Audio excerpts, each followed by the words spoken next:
Welcome back to the Singapore Airshow. The Franco-Italian aircraft manufacturer ATR is doing some very exciting things in the Middle East region. In fact, it just clinched a deal with Iran to sell 40 regional turboprops of this variety to the country. So does that mean that there are more deals coming from post-sanctions Iran, and what does it mean for the order flow in this part of the world as well, despite the fact that we are seeing a slowing economy in this region? All right, let's put those questions to Patrick de Castelbajac. He is the CEO of ATR. Patrick, lovely to see you, sir. Good morning. Can we expect more deals from Iran? Actually, we do.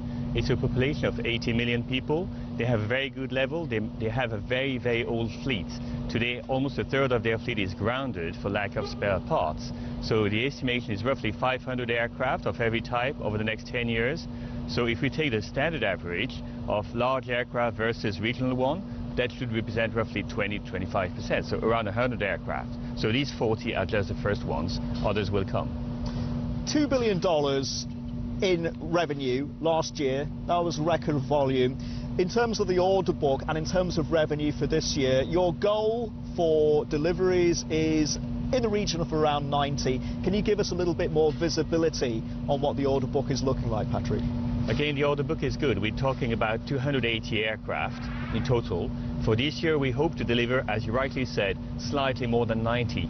Last year, we delivered 88. That was a year record. We never delivered so many aircraft in one given year. So we hope to beat that record this year, and again, to beat also our record in revenue.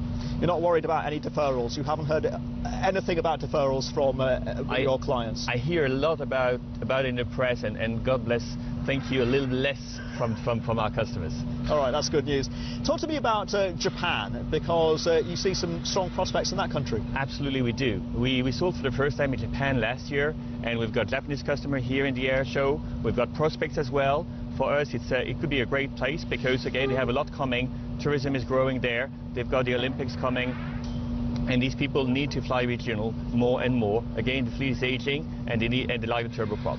But you are going head-to-head with the MRJ. What is the value proposition of a turboprop aircraft like this one from a fuel burn perspective against your jet rivals? The good thing about this aircraft, it's a very light one. It's 23 tons, basically, at max takeoff weight. If you take the MRJ, it's 39. So it's a much heavier aircraft. So every time you lift, in regional business, you can lift your aircraft up to 10 times a day. You have to wait to lift 16 tons more, and that burns fuel. So our aircraft, in terms of fuel burn, is lower than basically any jet could ever be. Lighter and more fuel efficient. Patrick, Bernie has a question for you. Patrick, Bernie in Hong Kong, thank you so much for joining Sri and me on the program today. As a former cadet trainee pilot, I have to say I absolutely love the ATR 72 in all its forms. I mean, the short runway requirements and the easy landing requirements are absolutely great. My question is this: you broke into Japan, that's great. How the heck are you going to break into China? Most of the turboprops there are AVICs. China is a protectionist country, but it means a lot of opportunity if you can get people rated on your 72 models there. Well, thanks, Bernie. I fully agree with you. I think China is a land of opportunity indeed. If you look at today's Chinese aviation landscape, you've got 2,600 aircraft, of which only 2.6% are aircraft below 90 seats. If you look at, again, the world fleet, 25% of the world fleet is below 90 seats. So why in China only this 25% will turn into 2.5%? So yes, there is room for ATR there, and we definitely are going to focus all our attention. We opened office in Beijing. We hired some good Chinese salespeople, and we built up a team, and we definitely want to go into China. Patrick, as as countries start moving more and more people at one time on one aircraft, they start moving beyond the capacity of the ATRs into the smallest jet categories. I mean, like the C919 is something we've been talking about out of China from COMAC.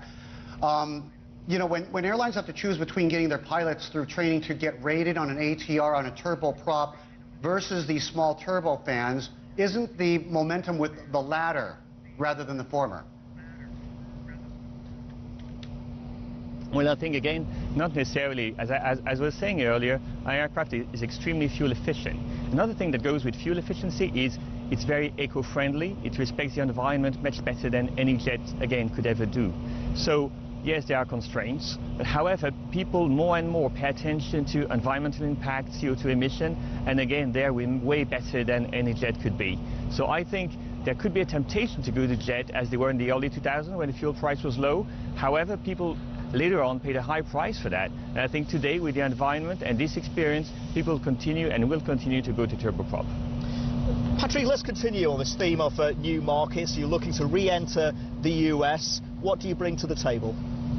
I think we're going, first we need to get the product back there. They haven't seen a modern turboprop for a long time. So we're going to tour the aircraft there so people have a touch and feel. The aircraft is well known in Asia. We've got 92% market share in the ASEAN country for turboprop.